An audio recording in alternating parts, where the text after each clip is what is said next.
Almost everything you think you know about Roman gladiators is wrong. No, every fight wasn't to the death.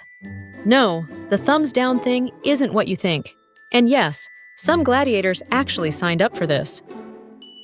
When you hear the word gladiator, what pops into your head first?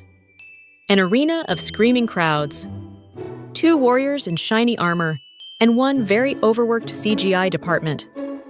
Every fight ends in slow-motion death, and an emperor, looking totally bored, decides who lives or dies with a dramatic thumbs down. Thanks to the Hollywood blockbuster version, a lot of us think the arena was just a non-stop murder show.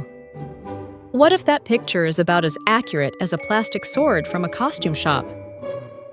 It's a fun story, but it seriously oversimplifies one of the most complex, strange, and deadly systems in the Roman world.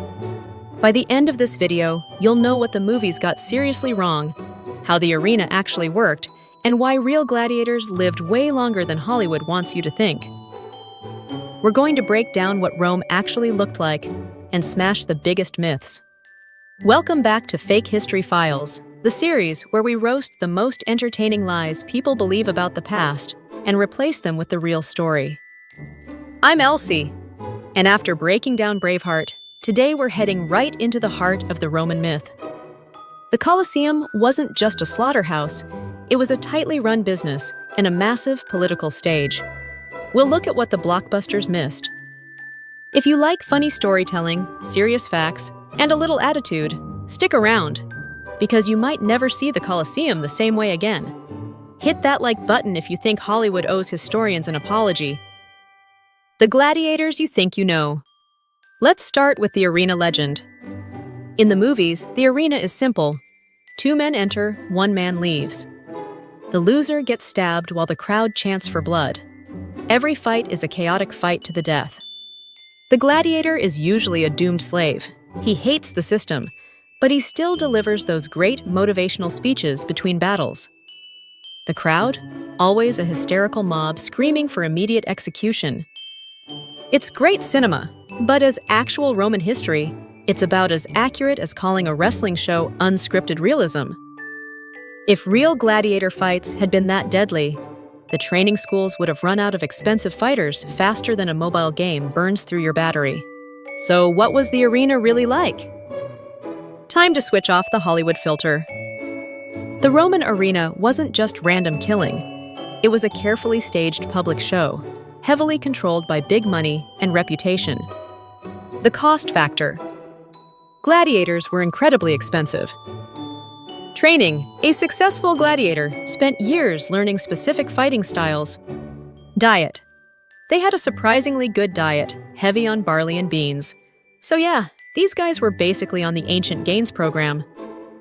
Medical care. Studies show they received excellent medical care.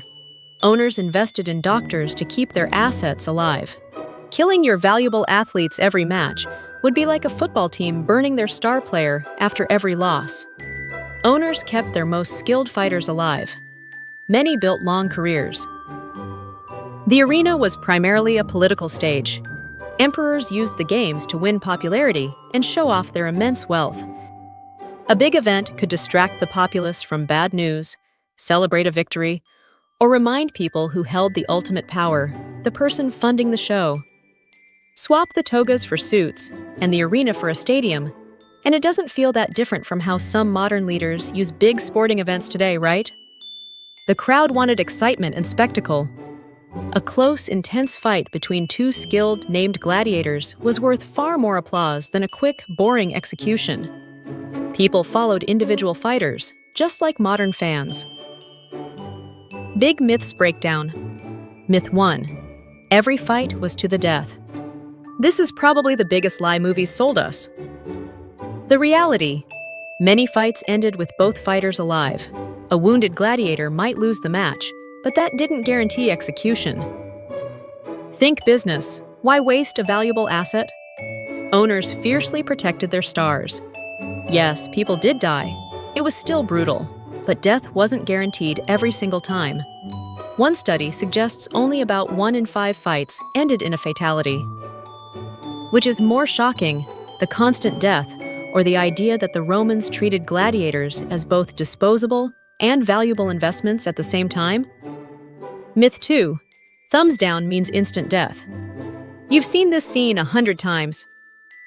The famous thumbs down gesture, police verso, is one of the most iconic images in history, and we aren't sure that's how it worked at all. Ancient sources are vague. Some historians think a thumbs up might have meant mercy. Others argue the modern thumbs down idea comes from later art, not from Roman records. We do know one thing. Deciding who lived or died wasn't simple. The crowd's mood, the sponsor's generosity, and the gladiator's popularity all played a role. It was a political negotiation. Myth 3. Gladiators were just doomed slaves with no agency. The image of the gladiator as a hopeless slave is only half the story. Many were enslaved, but others volunteered. Some free men, often citizens with massive debt, signed contracts to become gladiators for a set period. Why? For money, fame, and a strange kind of status. In a world where the poor were invisible, a successful gladiator could become a celebrity. It was a calculated risk. That mix of desperation and ambition feels disturbingly familiar. We still see people today risking their bodies for money and fame in different types of games. The system simply turned people's desperation into a business. Myth 4. Emperors were cartoon villains watching people die for fun. Movies love showing emperors as bored psychopaths. The truth is a lot messier. Emperors used games to show off their power, and yes, some were really cruel. But they also had to manage public opinion. A badly handled event could seriously hurt an emperor's reputation. The emperor wasn't just a comic book villain.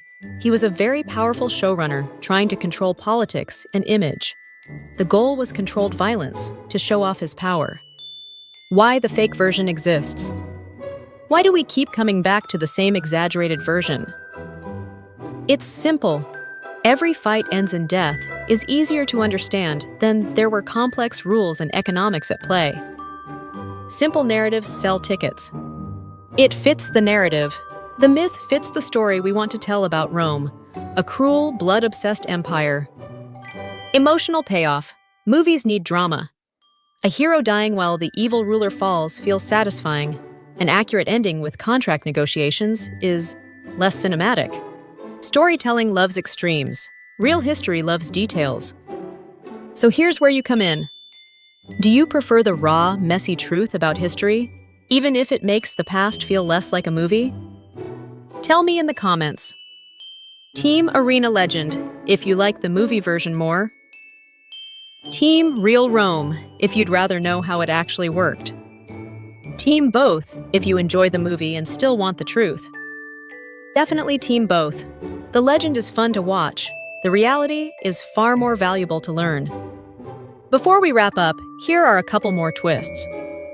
Look, some gladiators became so popular that people wrote graffiti about them and treated them like celebrities. And get this, women in Rome reportedly threw themselves at them.